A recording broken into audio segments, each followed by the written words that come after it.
নমস্কার বন্ধুরা, আপনারা কেমন আছেন? আশা করি ভালো আছেন। আজ আমি আপনাদের শোনাবো গীতার ১৬শ অধ্যায় দৈবাসুর সম্পদ বিভাগযোগ। গীতা মনোযোগ সহকারে শ্রবণ করলে মনে শান্তি আসে এবং সংসারে সুখ শান্তি বৃদ্ধি পায়। চ্যানেলের পক্ষ থেকে সবাইকে প্রীতি ও শুভেচ্ছা জানিয়ে শুরু করছি আজকের বিষয় ১৬শ অধ্যায় দৈবাসুর সম্পদ বিভাগযোগ।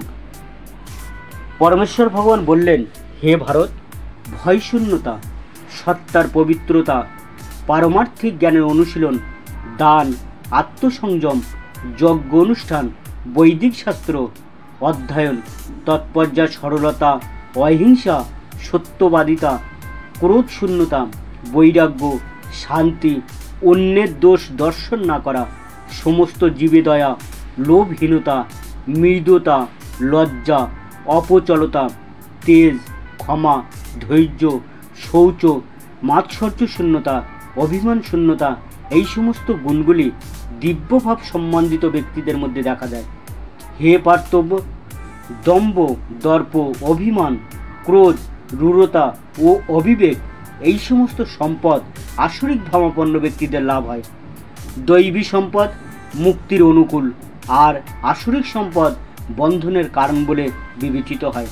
হে পাণ্ডুপুত্র, তুমি শোক করো না, কেননা তুমি দৈবী সম্পদ সহ জন্মগ্রহণ করেছ। হে পার্থ, এই সংসারে দৈব ও আসরিক এই দুই প্রকার জীব সৃষ্টি হয়েছে। দৈব সম্পদে বিস্তারিতভাবে বলা হয়েছে, এখন আমার থেকে অসুর প্রকৃতি সম্বন্ধে শ্রবণ করো। অসুর স্বভাব ব্যক্তিরা ধর্ম বিষয়ে প্রবৃত্ত এবং অধর্ম বিষয় থেকে নিবৃত্ত হতে জানে না। তাদের মধ্যে শৌচ, সদাচার ও সত্যতা বিদ্যমান নেই। আসরিক স্বভাব বিশিষ্ট ব্যক্তিরা বলে যে এই জগৎ মিথ্যা, অবলম্বনহীন ও ঈশ্বর শূন্য। কামবশত এই জগৎ উৎপন্ন হয়েছে এবং কাম ছাড়া আর অন্য কোনো কারণ নেই। এই প্রকার সিদ্ধান্ত অবলম্বন করে আত্মতত্ত্ব জ্ঞানহীন, অল্প বুদ্ধিসম্পন্ন, উগ্রকর্মা ও অনিষ্টকারী অসুরেরা জগৎ ধ্বংসকারী কার্যে প্রভাব বিস্তার করে। সেই আসরিক ব্যক্তিগণ দুষ্পূরণীয় কামকে আশ্রয় করে দম্ভ, মান ও মদমত্ত হয়ে অসুচি কার্যে প্রবৃত্তি হয় এবং মোহবশত অসৎ বিষয়ে প্রবৃত্ত হয়। অপরিমেয় দুশ্চিন্তার আশ্রয় গ্রহণ করে মৃত্যুকাল পর্যন্ত ইন্দ্রসুখ ভোগকেই তারা তাদের জীবনের চরম উদ্দেশ্য বলে মনে করে। এইভাবেই শত শত আশেপাশে আবদ্ধ হয়ে এবং কাম ও ক্রোধ পরায়ণ হয়ে তারা কাম উপভোগের জন্য অসৎ উপায়ে অর্থ সঞ্চয়ের চেষ্টা করে। অসুর স্বভাব ব্যক্তিরা মনে করে, আজ আমার দ্বারা এত লাভ হয়েছে এবং আমার পরিকল্পনা অনুসারে আরও লাভ হবে। এখন আমার এত ধন আছে এবং ভবিষ্যতে আরও ধন লাভ হবে।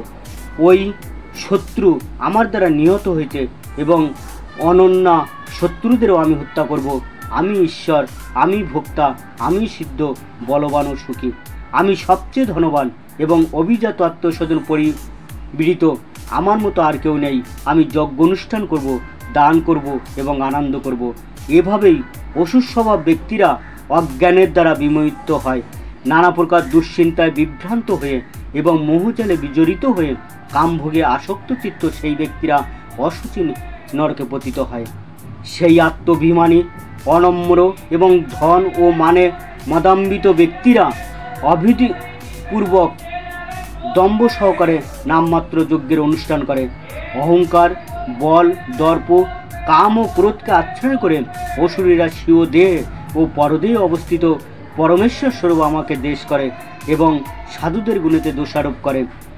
সেই বিদ্বেষী, কুরু ও নরাধমদের আমি এই সংসারেই অশুভ আসুরিজনিতে অবিরত নিক্ষেপ করি। হে কুন্তেয়, জন্মে জন্মে অসুরজনি প্রাপ্ত হয়ে সেই মূঢ় ব্যক্তিরা আমাকে লাভ করতে অক্ষম হয়, তার থেকেও অধমগতি প্রাপ্ত হয়।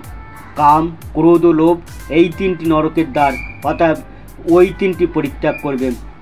হে কুন্তেয়, এই তিন প্রকার তমোদার থেকে মুক্ত হয়ে মানুষ আত্মার শ্রেয় আচরণ করেন এবং তার ফলে পরাগতি লাভ করে থাকেন। যে শাস্ত্রবিধি পরিত্যাগ করে কামাচারে বর্তমান থাকে সে সিদ্ধি, সুখ অথবা পরাগতি লাভ করতে পারে না।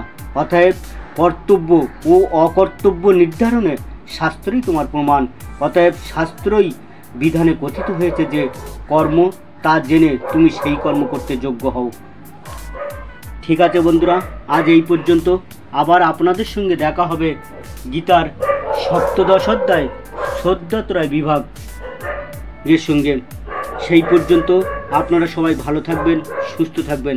আর এই রকম গীতার সমগ্র 18 অধ্যায় শ্রবণ করার জন্য চ্যানেলটি সাবস্ক্রাইব, লাইক এবং শেয়ার করবেন আপনার আত্মস্বজন এবং বন্ধুবান্ধবদের কাছে।